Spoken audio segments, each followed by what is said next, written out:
The giant alien ship appeared without warning. One moment the skies above Earth were normal, and the next a massive vessel hung in orbit near the moon. It was sleek and silver, shaped like a teardrop, and it was bigger than anything humans had ever built. People around the world stopped what they were doing and looked up. News channels showed the same images over and over. Social media exploded with theories and fears. Some people ran to stores to buy supplies. Others prayed. Many just watched the sky and waited. In Washington, D.C., Admiral Gregory Hayes received the call at 3:17 in the morning. "Sir, you need to come in now," said the voice on the other end. "First contact protocol has been activated." Hayes dressed quickly. At 62 years old, with gray hair and a weathered face, he had seen many things in his long naval career, but nothing like this. He had trained for this possibility, of course. All high-ranking military officials had. But training was one thing. Reality was another. The car that picked him up had a police escort. The streets were already filling with people despite the early hour. Some looked excited. Most looked scared. At the Pentagon, Hayes was escorted to a secure underground facility where President Laura Bennett was already waiting with her crisis team. "Admiral," she said, nodding to him, "the aliens have sent a message. They want to meet with Earth representatives. They specifically asked for military leadership to be present." "That's not a good sign," Hayes said. "No," agreed the president, "but we don't have much choice.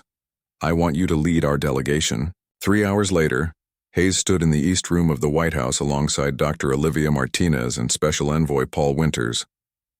Dr. Martinez was the best xenobiologist on Earth, though until today her job had been mostly theoretical. Winters was a career diplomat with a calm demeanor that had helped solve conflicts around the world. The aliens had agreed to send 3 representatives. The Secret Service and military had set up every possible security measure, though everyone knew that a species capable of interstellar travel could probably bypass any protection humans could create. A strange humming filled the air, and 3 figures appeared in the center of the room. They hadn't used the door. The first alien was tall and thin, with blue-gray skin that seemed to shimmer. It had 4 arms and a head that came to a point at the top. Its eyes were large and completely black. The second was shorter, more human-like, in shape, but covered in what looked like golden fur. It had no visible mouth but a series of small holes where a nose would be on a human.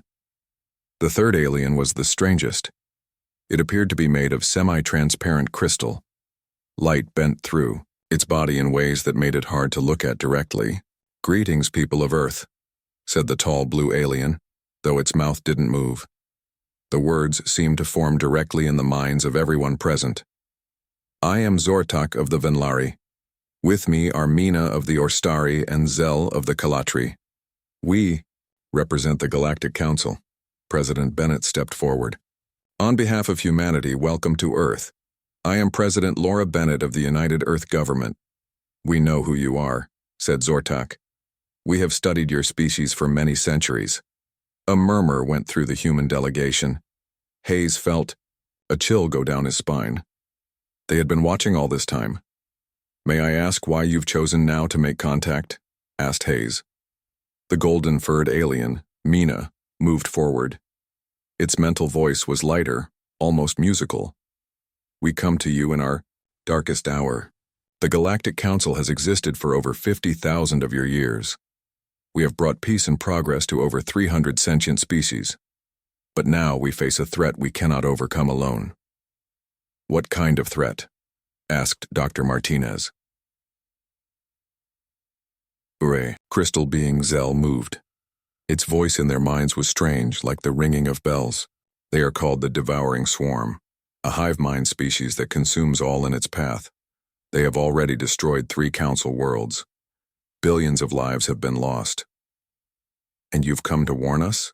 asked Winters. "To help us prepare?" "No," said Zortak.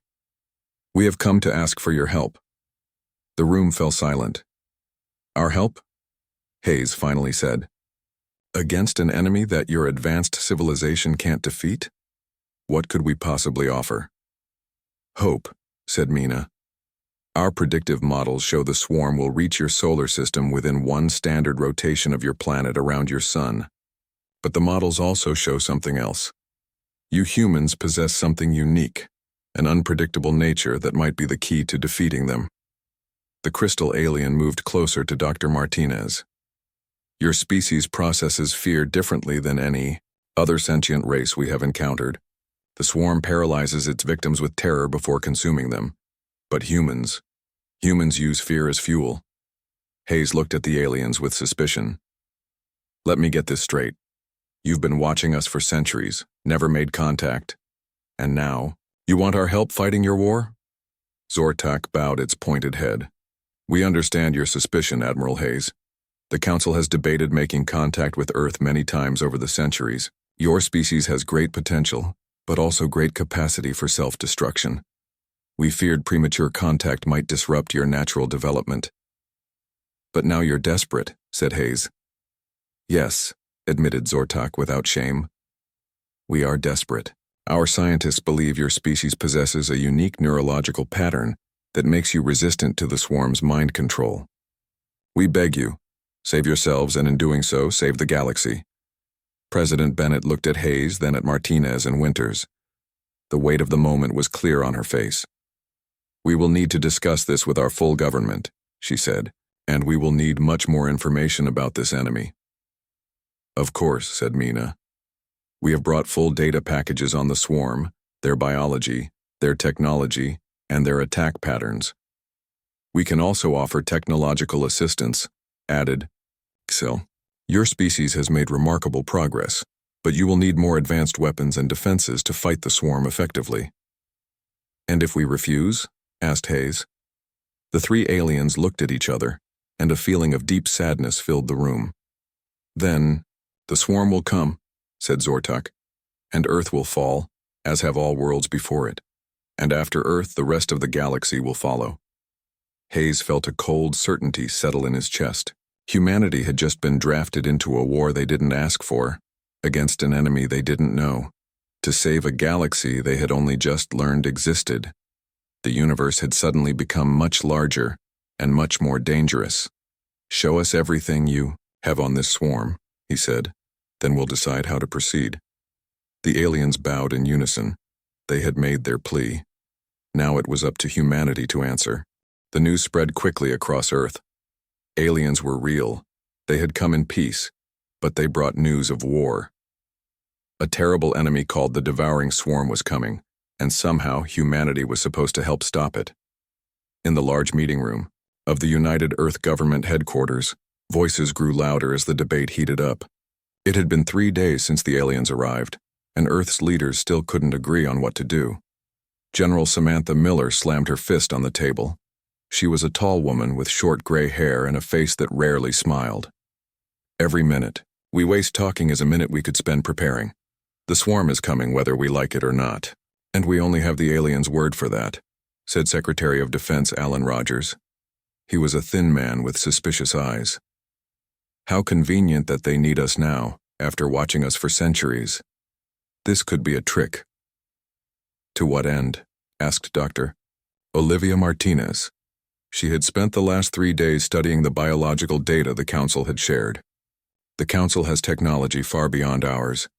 If they wanted to conquer us, they wouldn't need this elaborate story. President Bennett rubbed her tired eyes.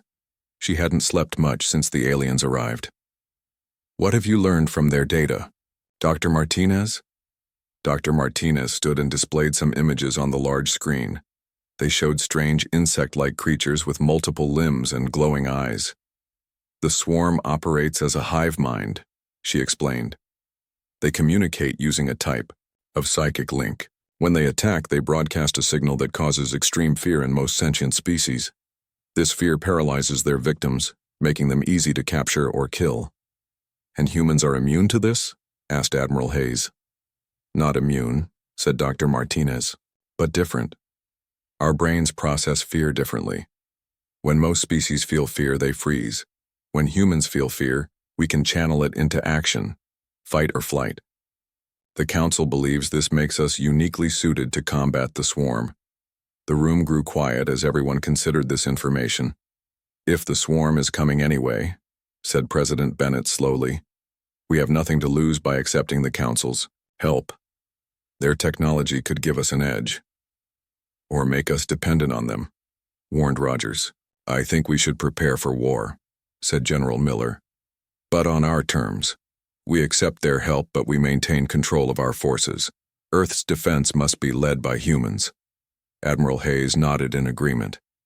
The Council representatives have already said they want us to lead. They're terrified of the swarm. I saw it in their, well, not their eyes exactly, but I felt their fear. President Bennett looked around the room at the faces of Earth's leadership. This was the most important decision of her life, of any human's life. If they did nothing, Earth would fall. If they fought and lost, at least they would go down, fighting. We fight, she said finally. But we do it our way. Admiral Hayes, you will be Supreme Commander of Earth's Defense Force. Work with the Council to prepare our planet and our people. Hayes stood straighter. Yes, Madam President. As the meeting ended, Hayes pulled out his phone and made a call.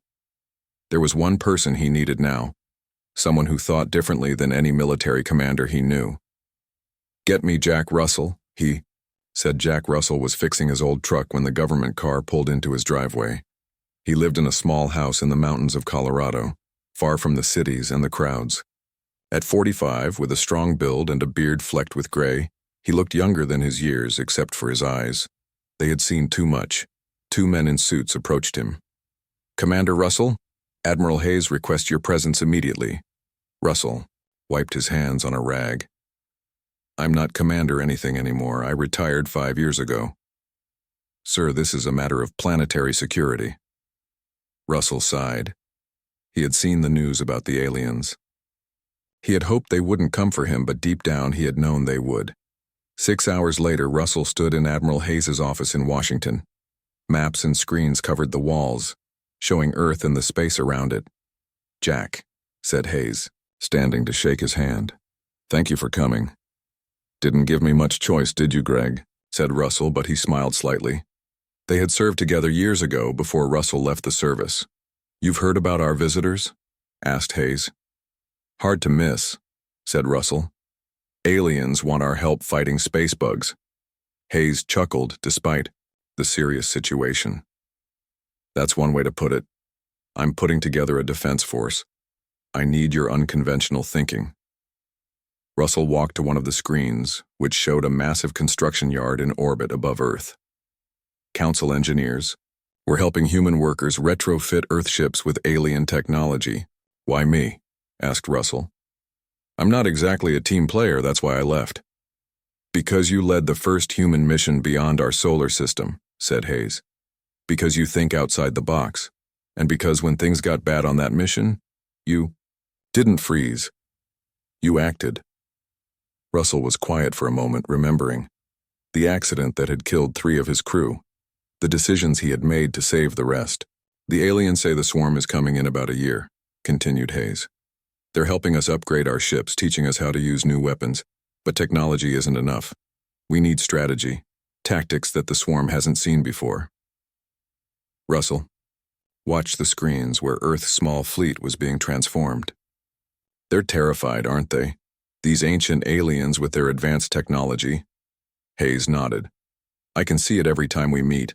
Whatever this swarm is, it scares a galactic civilization with technology centuries beyond ours. What chance do we really have? Russell turned to face his old friend. The same chance humanity has always had when backed into a corner. We innovate, adapt, and overcome. Or we die trying. For the first time in days, Hayes felt a spark of hope. So you'll help? He asked. Russell nodded slowly. I'll help. But I do things my way. I pick my own team. Done, said Hayes without hesitation. I'll reinstate your commission as commander. And I want the new ship, said Russell, pointing to a sleek vessel on one of the screens, the one with the experimental drive system. Hayes smiled. The UES Defiant? I thought you might. She's yours if you can have a crew ready in 2 weeks. Russell looked back at the screens, at the ships being prepared for a war unlike any humanity had ever faced. 2 weeks to prepare for an alien invasion, he said quietly.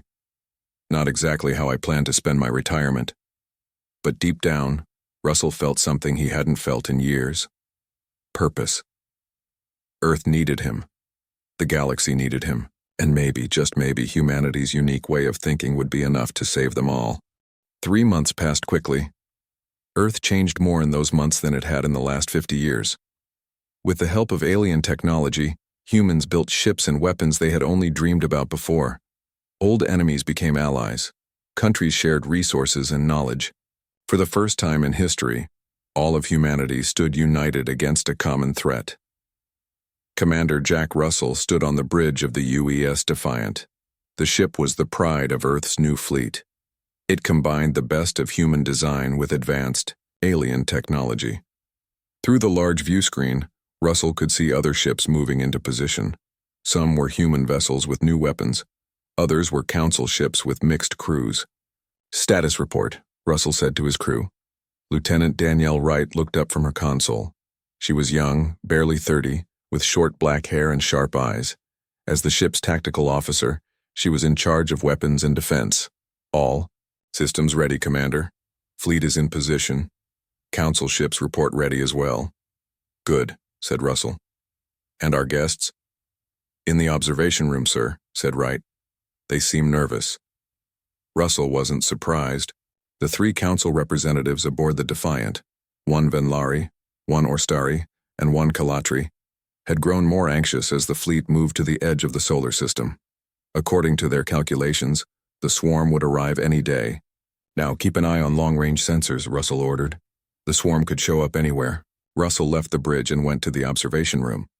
The 3 aliens turned as he entered. They had been watching the stars through the large window. "Commander Russell," said the Venlari representative, whose name was Krell. "Your fleet is impressive for a species so young." "Thanks to your help," said Russell, "though I'm still not sure why you need us. Your technology is far beyond ours." The Orstari, Gina, moved closer. Her golden fur seemed duller than usual. "Technology is not everything. The swarm adapts quickly, and as we told you, we lack your unique mental resistance." The Kalatri Vox remained silent. The crystal being rarely spoke unless necessary. "How will we know when they arrive?" asked Russell. "You will know," said Krell softly. As if on cue, an alarm blared throughout the ship. Russell rushed back to the bridge. "Report!" he shouted as he entered. "Multiple contacts just appeared at the edge of our sensor range," said Wright. "They're moving fast toward our position." On the view screen, strange shapes appeared. They looked like massive insects, pulsing with bioluminescent light.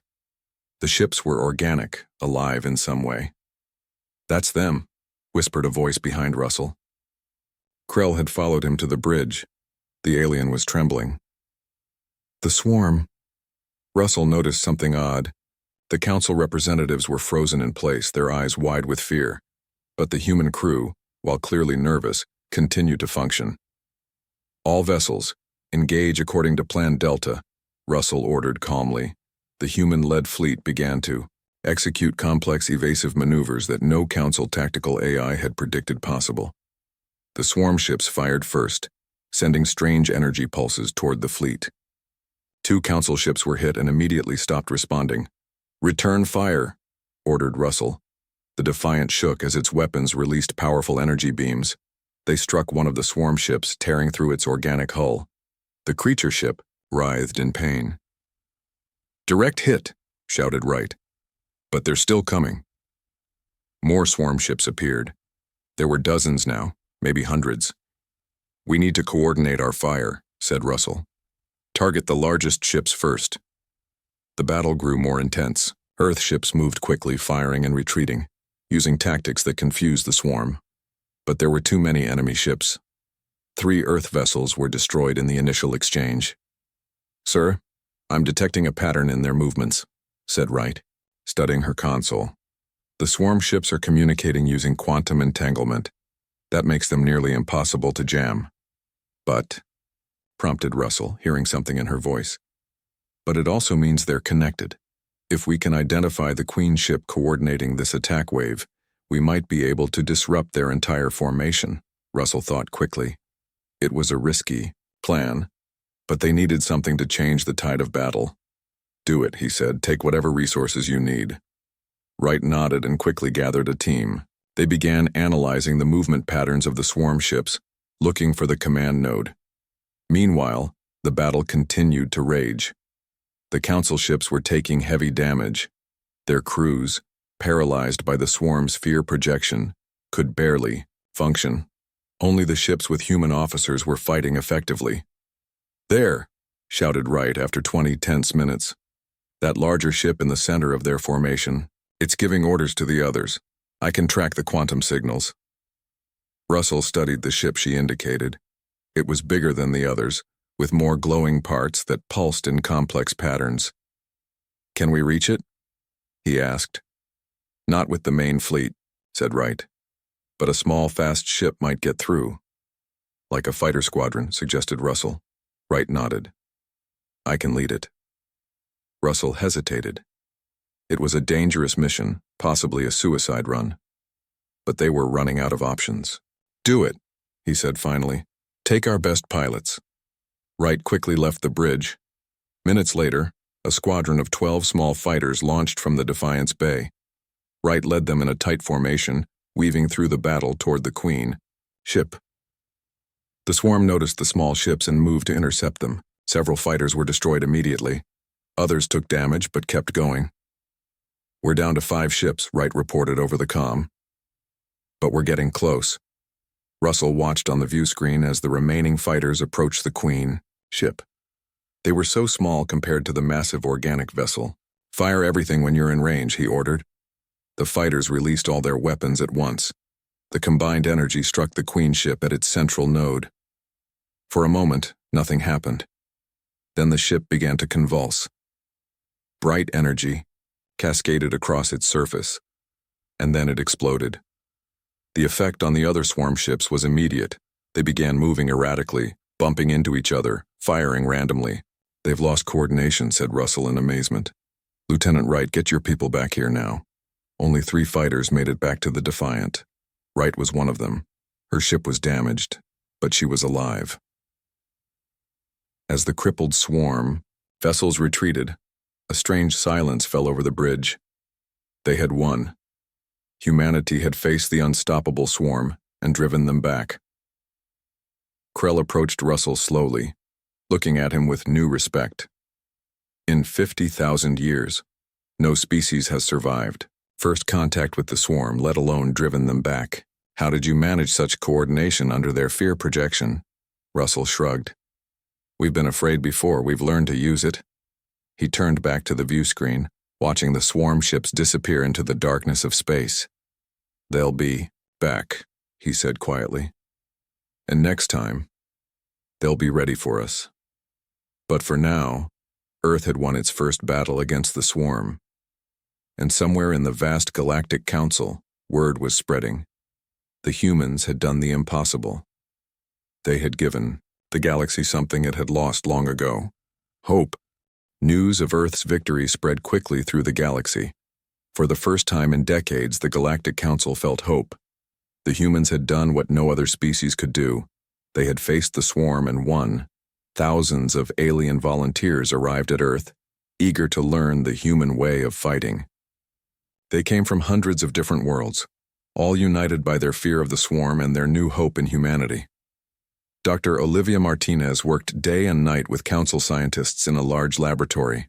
They studied human brain patterns and compared them to alien minds. Their goal was to create a neural shield that would allow other species to resist the swarm's fear projection. "The key is in how humans process fear," Martinez explained to a group of alien scientists. "We don't shut down when afraid. We can channel that fear into action." One of the alien scientists, a tall blue Venlari, tilted its pointed head. "But how do we replicate this in non-human brains?" Martinez smiled. "We don't need to change your brains, we just need to create a buffer that transforms the swarm's signal into something your minds can handle." In another part of the Earth Defense Headquarters, Commander Russell met with Admiral Hayes.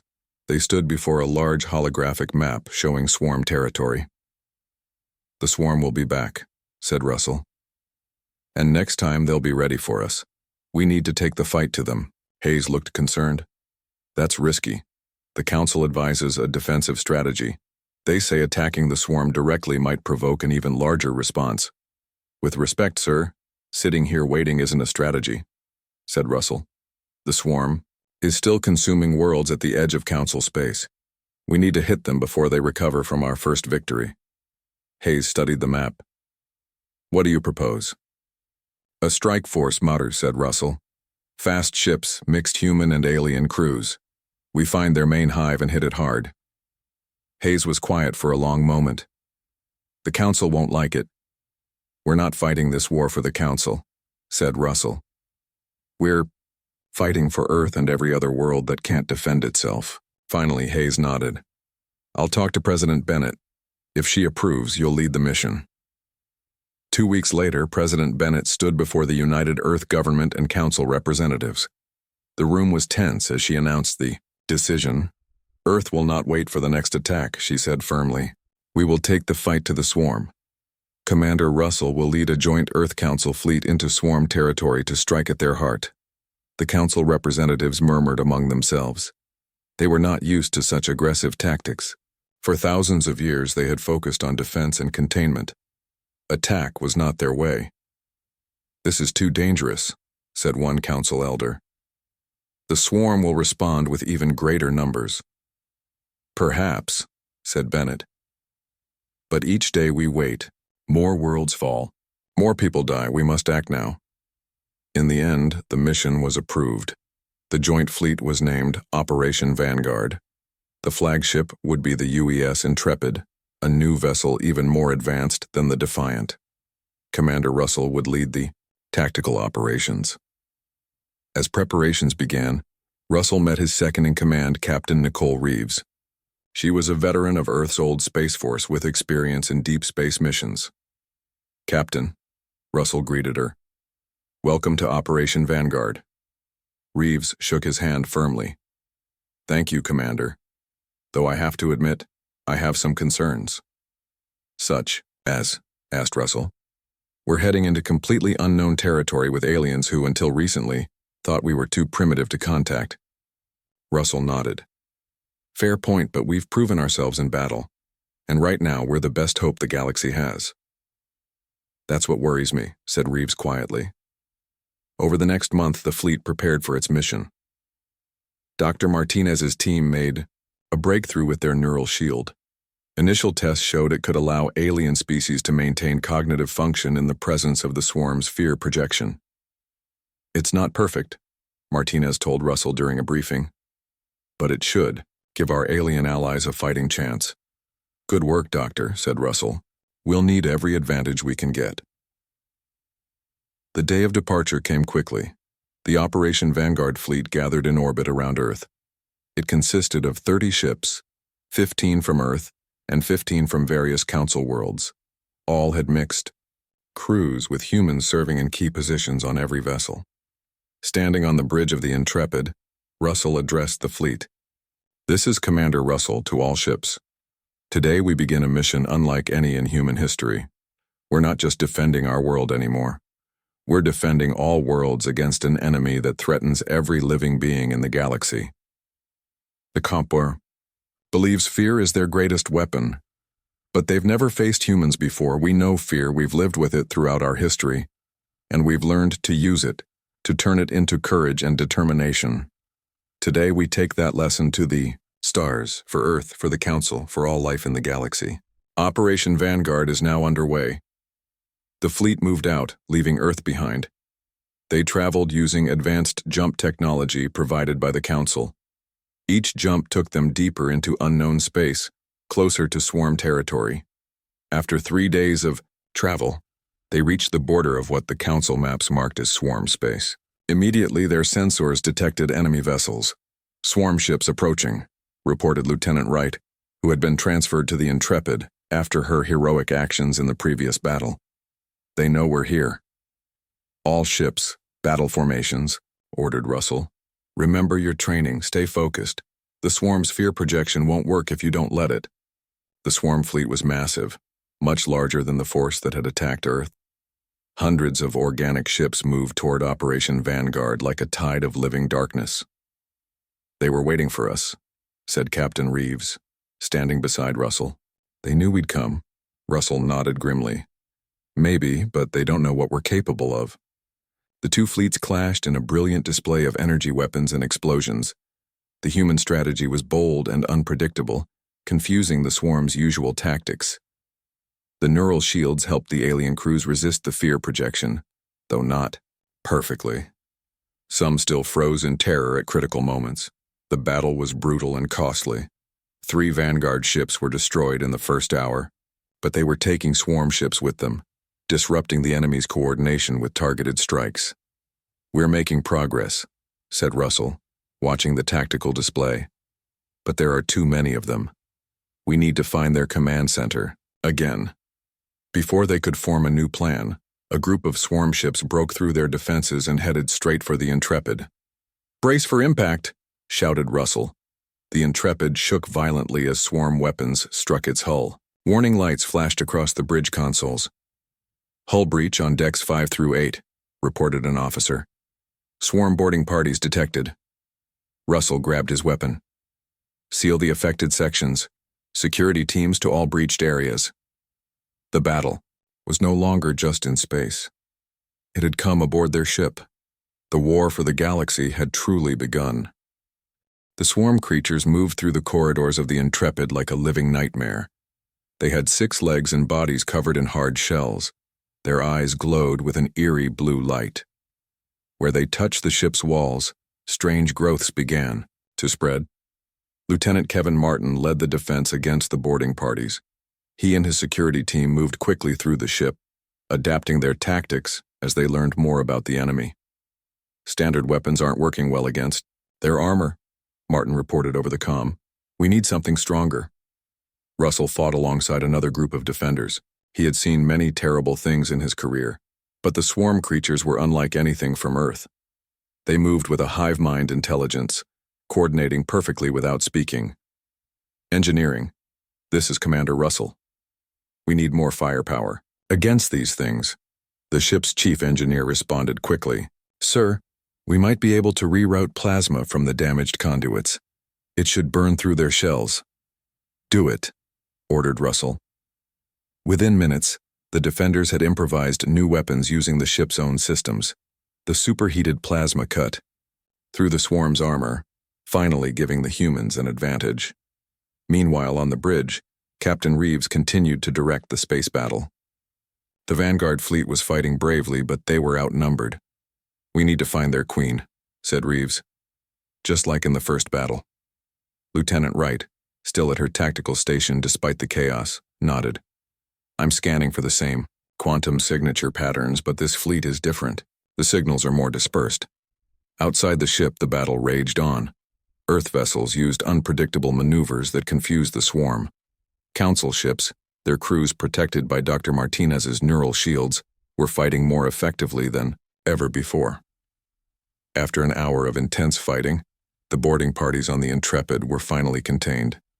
Russell returned to the bridge, bloody and tired but still standing. "Status report," he demanded. "We've pushed them back for now," said Reeves. "But we've lost 5 more ships. The swarm is regrouping." Russell studied the tactical display. Something wasn't right. This attack felt different from the first one. The swarm was being more careful, more strategic. "They're learning from us," he realized. "They're adapting to our tactics." Just then, Lieutenant Wright looked up from her console with surprise. "Commander, I've analyzed the quantum signals. There's no queen ship here." "What?" asked Russell. "This isn't their main force," explained Wright. "It's just another node, like the one we fought before. The real hive must be deeper in their territory." Russell considered this information. If they turned back now, the mission would be a failure, but pressing forward with their damaged fleet was extremely risky. Before he could decide, a massive explosion rocked the ship. Russell was thrown across the bridge. Pain shot through his body as he hit a wall. His vision blurred, and he struggled to stay conscious. Through the haze, he heard Reeves shouting orders. The ship was being evacuated. The Intrepid was too damaged to continue. As darkness closed in, Russell's last thought was of Earth, so far away now. Had he failed his mission? Had he failed humanity? Russell woke up in the medical bay of another ship. Captain Reeves stood beside his bed. "Welcome back, Commander," she said. "You've been unconscious for 2 days." Russell tried to sit up, but pain forced him back down. "The Intrepid?" "Lost," said Reeves grimly, "along with 9 other ships, but we managed to evacuate most of the crew." "The mission?" asked Russell. "On hold for now. We've retreated to a safe position just outside swarm territory." Russell closed his eyes. Failure was a bitter taste. "We need to go back, find the real hive." "That's what I wanted to talk to you about," said Reeves. "While you were unconscious, Dr. Martinez made a breakthrough. She's on board. I think you should hear what she has to say." Dr. Martinez arrived a few minutes later. She looked tired but excited. "Commander, I've been studying the swarm biology data we captured during the battle," she said. "They're not just a hive mind. They're a collective consciousness that absorbs the neural patterns of species they consume." "What does that mean?" asked Russell. "It means they take on the characteristics of the species they defeat," explained Martinez. "That's why they're so adaptable, and that's why they fear humans. Our minds resist absorption." This new information gave Russell an idea.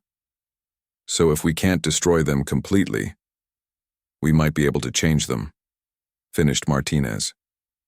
"With a modified version of the neural shield, we could potentially implant human neural patterns into their collective consciousness, disrupting their ability to coordinate on a galactic scale," added Reeves. Russell nodded slowly.